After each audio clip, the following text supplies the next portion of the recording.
How to reset Hisense Smart TV.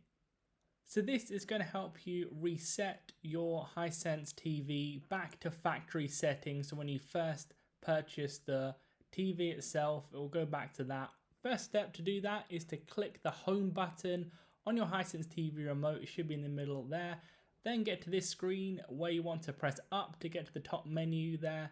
Then scroll to the right until you get to settings. Then click the OK button once you're on the settings cog. There in the settings, you want to press down until you get to the bottom part where it says support. Then go to the right, then go down, pressing the down button to reset to factory default. There you want to press the OK middle button. Then there you'll be able to click OK on restore. Then it will go ahead and start the factory reset process. It will reset back to factory default. So within that support section, reset to factory default, then it will reset back to those factory settings. So leave a like on the video if it helped and subscribe for more helpful videos.